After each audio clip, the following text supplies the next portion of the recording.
And అందరికీ శాకంబరి కిచెన్కి స్వాగతం. శాకంబరి కిచెన్లో ఈరోజు గోంగూర పచ్చడి ఎలా తయారు చేసుకోవాలనేది చూపిస్తున్నాను అనమాట. దీనికి పెద్ద గోంగూర కట్టలు 3 తీసుకున్నానండి. తీసుకుని ఒలిచి శుభ్రంగా వీటిని ఒకసారి ఉప్పు నీళ్ళలోనూ 3 సార్లు మామూలు నీళ్ళలో బాగా కడిగి ఒక కాటన్ క్లాత్ పైన నీడలో ఆరబెట్టుకోవాలన్నమాట. తడి అస్సలు ఉండకూడదు. ఈ ఆరిన ఆకుని ఒక దలసరిగా ఉండే మూకుడు తీసుకుని అందులో 100 గ్రాముల నూనె వేసి అందులో ఈ ఆకులన్నీ వేసి బాగా ఫ్రై చేసుకోవాలన్నమాట. లో ఫ్లేమ్లో పెట్టి చేసుకోవాలి. ఒక 20 నిమిషాలు ఈ ఆకు వేగడానికే పడుతుందండి టైము, కానీ టేస్ట్ చాలా బాగుంటుందన్నమాట. ఎక్కడ పచ్చి వాసన లేకుండా, అలాగే పసరలా లేకుండా చక్కగా మంచి ఫ్లేవర్తో చాలా బాగుంటుంది గోంగూర పచ్చడి.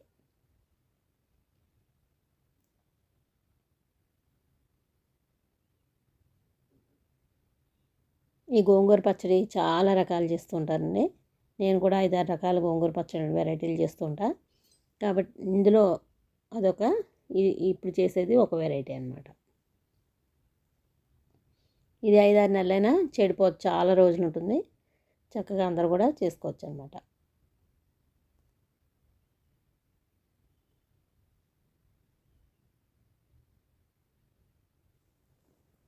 ఈ ఆకంతా వేసినప్పుడు ఎక్కువగా కనిపిస్తుంది, అది కొంచెం మగ్గేటప్పటికి ముద్దలు అయిపోతుంది అనమాట.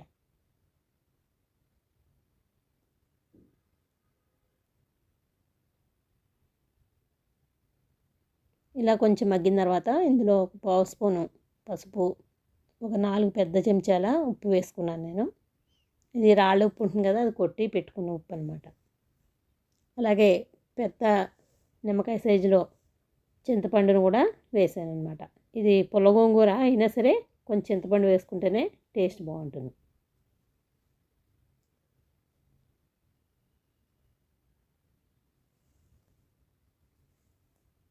అలాగే నిల్వ ఉండడానికి కూడా ఈ చింతపండు ఇవన్నీ వేయడం వల్ల చక్కగా నిల్వ ఉంటుంది అన్నమాట. చాలా ఒక 6 నెలలు 7 నెలలైనా నిల్వ ఉంటుంది, 1 ఇయర్ వరకు కూడా ఉంటుంది అన్నమాట.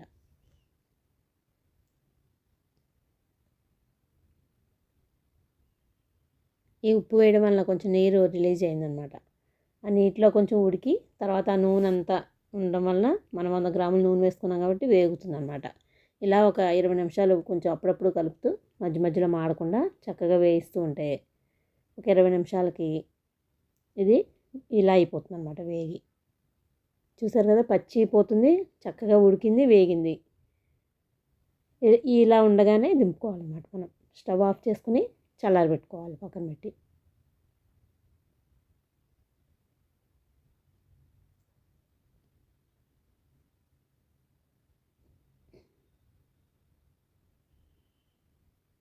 ఇప్పుడు వేరొక మూకుడులో ఒక 3 గరిటెలు పెద్ద గరిటెలు నూనె వేసుకుని అందులో పోపు పెట్టుకోవాలి మనం.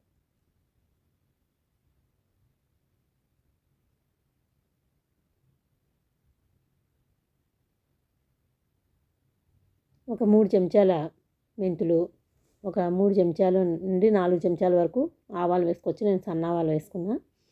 ఆవాలు, ఒక హాఫ్ స్పూన్ జీలకర్ర, ఒక హాఫ్ స్పూను ఇంగువ వేసుకున్నాను. ఇంగువ ఇష్టం లేని వాళ్ళు ఒక 4-5 పాయలు వెల్లుల్లిపాయలు రెమ్మలు తీసుకుని వాటిని వేయించి కూడా కలుపుకోవచ్చు అన్నమాట. అలాగే మినపప్పు ఒక 5-6 చెంచాలు,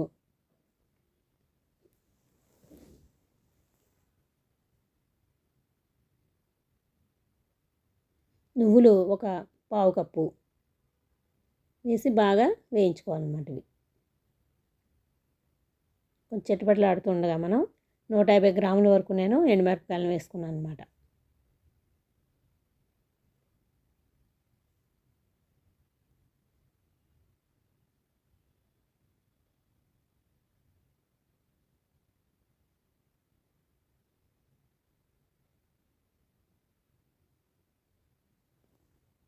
ఈ ఎండుమిరపకాయలు నేను ఎండాకాలం ఎండబెట్టి బాగా డబ్బాలో నిల్వ చేసి పెట్టుకోవడం వల్ల తొందరగానే వేగిపోయాయి అన్నమాట.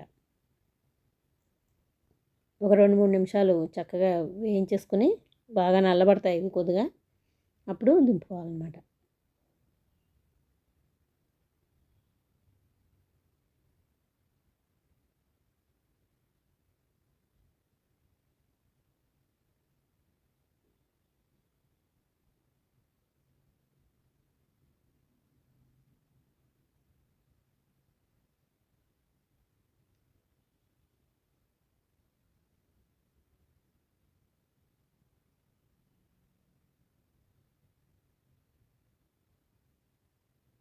ఇలా మొత్తం వేగిన తర్వాత ఈ పోపును కూడా కింద దింపుకుని మనం చల్లారబెట్టుకోవాలి.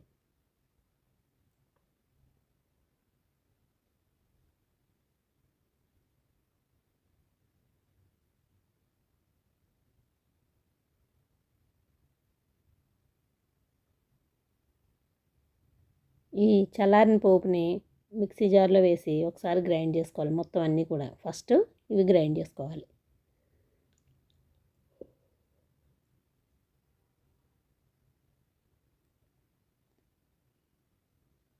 మిక్సీ జార్లో వేసి మొత్తం అన్నీ కూడా గ్రైండ్ చేసి పక్కన పెట్టుకుని అప్పుడు ఈ ముద్ద కూడా చల్లారింది కదా, గోంగూర ముద్ద, వీటిని వేసి కొంచెం ఈ కారం గోంగూర ముద్ద రెండు వేసి బాగా గ్రైండ్ చేసుకోవాలన్నమాట మొత్తం అంత పచ్చడి కూడా.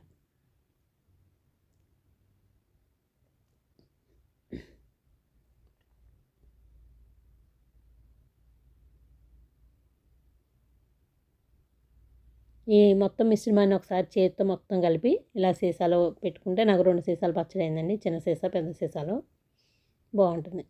మొత్తం మిక్స్ చేసుకోవాలన్నమాట. బాగా మిక్స్ అయిన తర్వాత ఇంకా నూనె పడుతుంది. అంటే నేను ఇప్పటి వరకు 200 గ్రాములు వేసినా కూడా కనిపించట్లేదు.